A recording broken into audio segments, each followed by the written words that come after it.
the name of God, our Creator, Redeemer, and Sustainer.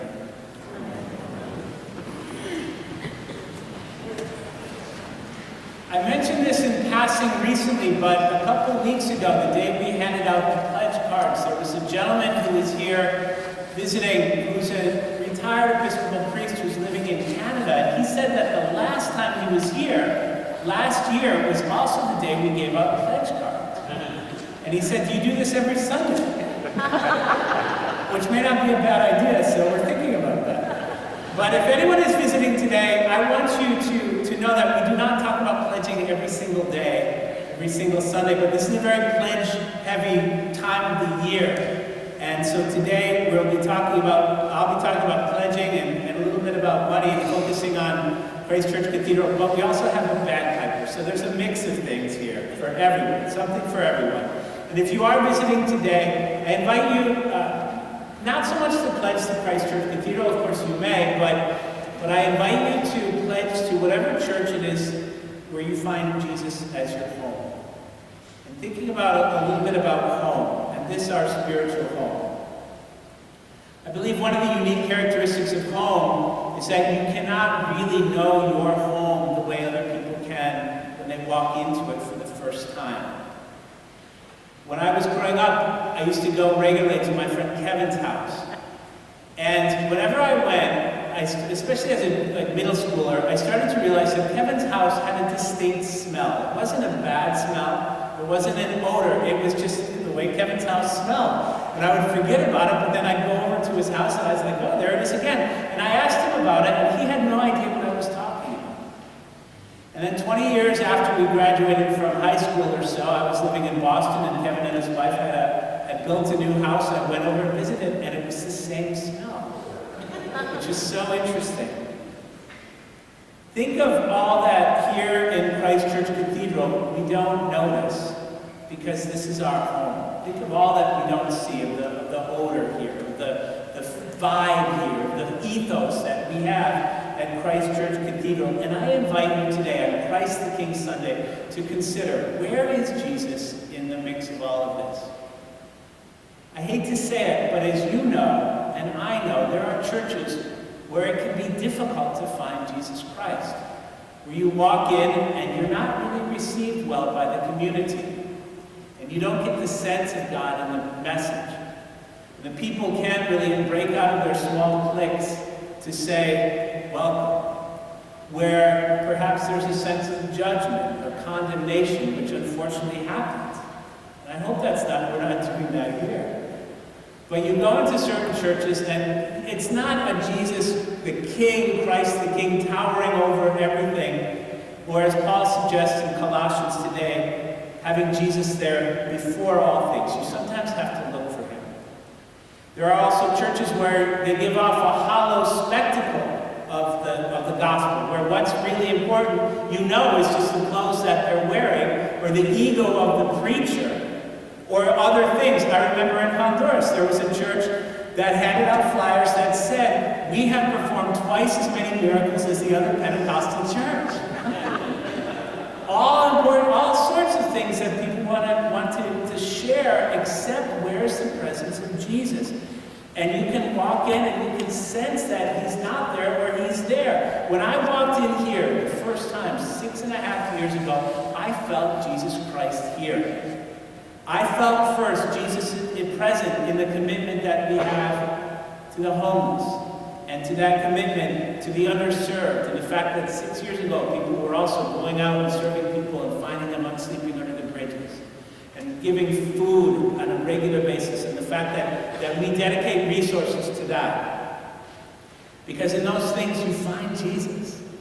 And the fact that I was brought here to serve the Hispanic Latino community 6.5 years ago, and the fact that this church, of all the churches in the diocese, is one of the few that has consciously reached out to the people who live in the tower across the street, or to the other Latinos who live in the city who may not be able to pledge.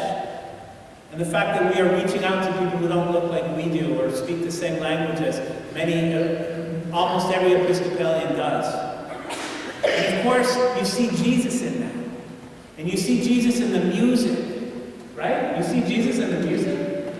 And the liturgy and the preaching and all the worship we do. And when I first came here, I saw it both in English and Spanish. You see Jesus in Spanish as well. I had a friend who was interviewing for a job at a very well-heeled church downtown Los Angeles. And she went in, and after a few hours, she could tell that it wasn't the church for her. Because the liturgy, while it was technically perfect, was cold and a little bit too perfect, if you know what I mean. It's like they had just taken it directly out of the box. But where was Jesus? And finally, when I walked in here for the first time, I saw Jesus in this community. I saw him in what you do. You know, it takes effort to have the peace that we have every Sunday. It takes effort to get up and walk around and greet so many people and then make it back to your own pew. Sometimes I would be tempted just to go home and say, all right, I've had enough church. I've greeted enough people. It's time to go home and rest. But it takes effort to reach out to people with a hand of love and to share to people who you don't know and say, welcome. And in that you see Jesus. It takes effort to have a rabbi on staff and to do pilgrimages to certain holy type areas. And it takes effort to weed and clean outside the church and the grounds. And it takes effort to be an actor and to be a Eucharistic minister and an usher and a healing team member. And you see that effort of Jesus in the Flower Guild and in the Altar Guild. It takes dedication to do these ministries. And I see Jesus in all of these things.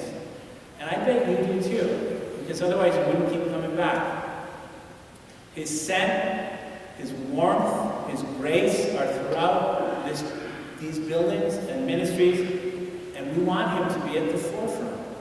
The next new person who walks into Christ Church Cathedral today for the first time, the next new person needs to see Jesus as clearly as we do.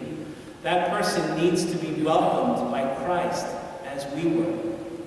They need for their wounds to be healed and their hurts to be taken and their pains to be blessed. The things, all the things that people bring in with them from the streets, they need to be mended in a way that only God can. And they need to know that their doubt is okay, that their questions are all right, and that the world is a pretty confusing and scary place at times, but that in Jesus Christ here we find direction and we find purpose. They need to know if they have been rejected or kicked out of some other church because of their sexual identity or their orientation, or cast aside because of the color of their skin or their poverty or their political views. They need to know that they're welcomed at the table of Jesus right here. And they need to know that whatever illness they worry about, whatever pain they carry or fear that they have, that these things in here will be met by the force of love, which is stronger than each of us individually, which is made real in Christ the King, who we elevate today. In elevating Jesus, we put him at the forefront of this mess. We put him in the midst of our joy. We put him here in our work and in our service.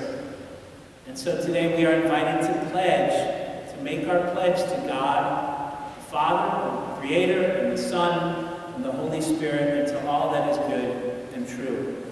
And the idea is not that once a year you come here and you put this pledge card in a basket to show your commitment to Jesus. The idea is not that these pledges that we make today will somehow magically put Jesus at the forefront of all that we do, but the idea is that he's already here.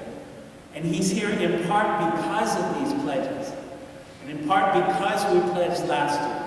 And in part because for about 200 years we've had people making pledges to Jesus Christ. That's not the manifestation of his presence, but that's what makes it all happen. This pledge is what makes it possible to share a nice hearty peace, and to have our worship, and to hear the choir, and to serve those who are sleeping under the bridges. It's what makes it possible to have diversity, and to find pardon here, and receive prayer, and hear sermons, and know that the roof is just not going to fall on our head. Not this year. If those things are important to you, then pledge. If you want to keep Jesus active and strong, then I invite you to pledge.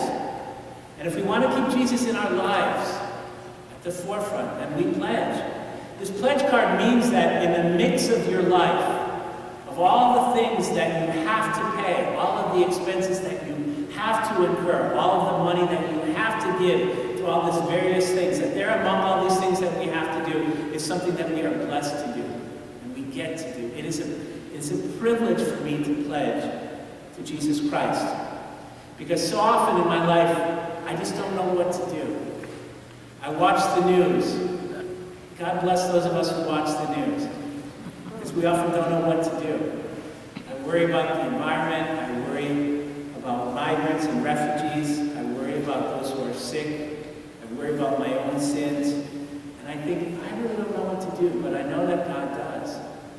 And I know that Jesus does. And I know that I'm part of this bigger group of people. So I pledge for myself.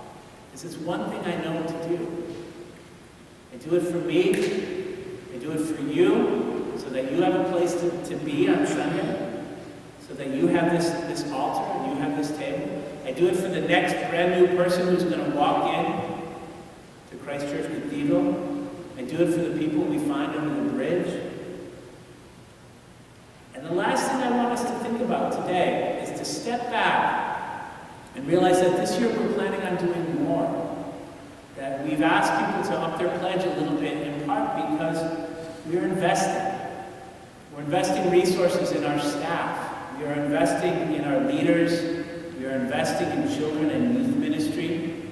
We're investing in our building, which, like, my body is getting older every day, and which needs a little bit of strengthening from time to time.